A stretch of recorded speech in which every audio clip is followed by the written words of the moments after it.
Hi everybody, my name is Rhea Gragg, and for those of you who don't know, I am a cartoonist, graphic novelist, author, illustrator.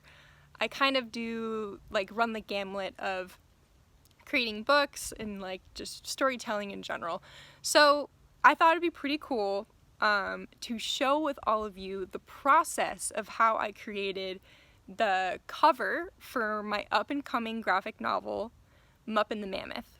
It's a middle grade fiction adventure story, and so I created this really cool cover that I'm pretty proud of. So I thought I would record it and share it and just kind of break down the process of how I created it, because I know a lot of you have asked me in the past, Rhea, what's your process? What's your drawing process? So I thought, why not just share that with all of you? So I'm excited you're here. I'm excited to get into it. And without further ado, let's get started on how to make a graphic novel cover. All right, let's go. So the very first thing I drew here is this scene of this mammoth and this giant short-faced snouted bear. Sorry, I forget what that creature is called, but this giant bear and this giant matriarch mammoth in sort of this battle where all the main characters from the story get catapulted up into the air. I knew I wanted to create this sort of fun, dynamic, really cool cover, and it was this particular scene that I felt like would be really captivating to see on the front cover. The problem is that I don't actually know how to draw a mammoth or a bear from this sort of angle or perspective. So the very first thing I did for this cover specifically was trying to figure out how to draw that perspective without using any kind of reference from, living bears or living elephants that we know of today. There's no drone footage or bear footage or photos or, videos that I could find that sort of showed this angle, this kind of crazy angle from up above. So I really had to experiment with the drawing process. So the cool thing about not knowing this perspective is that I just kind of went for it. I find when I'm drawing something and I really don't know what I'm doing or how to do it, I just kind of attack it and be fearless with it. So I just started to experiment with tons of different drawings and angles of this mammoth. So you'll see that in this next sort of couple of minutes, but I'm just going to let you listen to some music instead of rambling on as you watch this time lapse. All right.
So by the time I got to this third drawing of the mammoth, I started to feel like I was starting to get much closer to that perspective that I was looking for.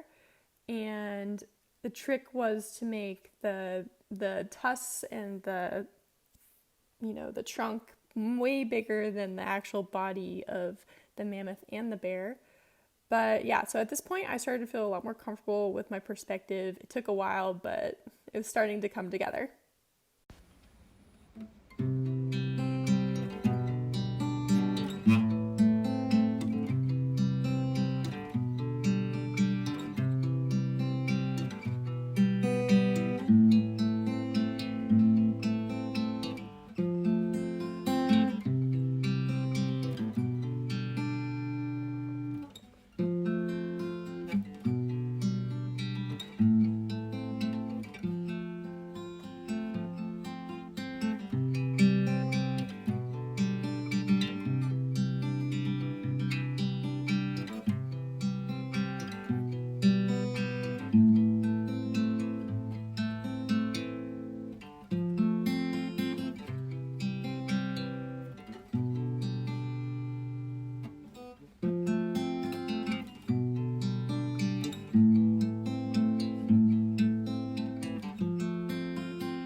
So once I had that perspective and that mammoth sort of illustrated and drawn, I threw it onto where the cover would be to get kind of more of an accurate scale of how big that mammoth should be on the page. So when you're doing a cover, it's pretty important to leave a lot of space for the words because that's what people see and read when they pick up a book cover. So it's probably your most important thing. So I was working with the bottom half of the page, and I was sort of getting an idea of how much mammoth should I put on there versus how much background there should be.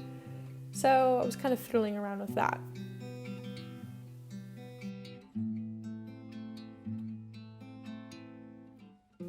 And once I had something that I could work with, like I felt like I had enough mammoth on the page where you could see it, but it wasn't taking up all the space, and it wasn't sort of dominating, I then went in and started to draw in the other characters who are being catapulted in the air by this mammoth.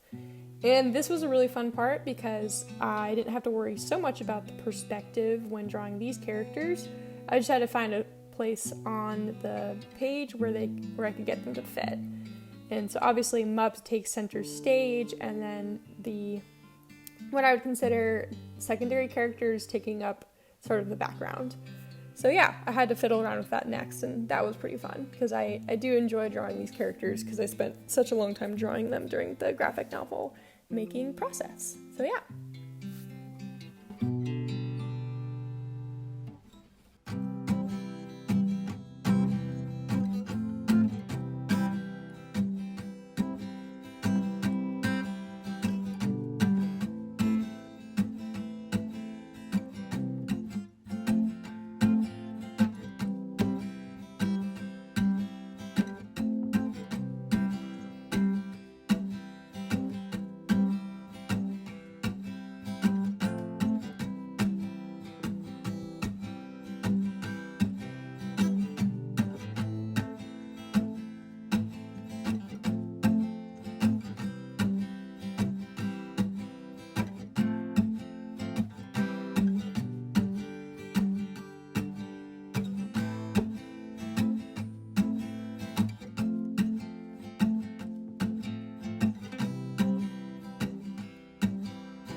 anyways, take a look at the final piece of art for the cover. And so you can kind of see where the sketches are heading. So if you want to watch the rest of the creation of this graphic novel cover, you can check out the rest on YouTube and seeing the process as we go. So, yep. Anyways, what do you think, Puffalump? Do you think I'm doing a good job? Do you think people are gonna want to watch this video? Yeah? You're just gonna sleep through it the way you did. Anyways, thanks for watching this video. I really appreciate it. And yeah, please check out the other ones. The creation of the line art, the creation of the color, the creation of like basically all the final details that come with this graphic novel cover. Yeah, we really appreciate it, don't we, Puffalump? He's been asleep this whole time. All right, see ya.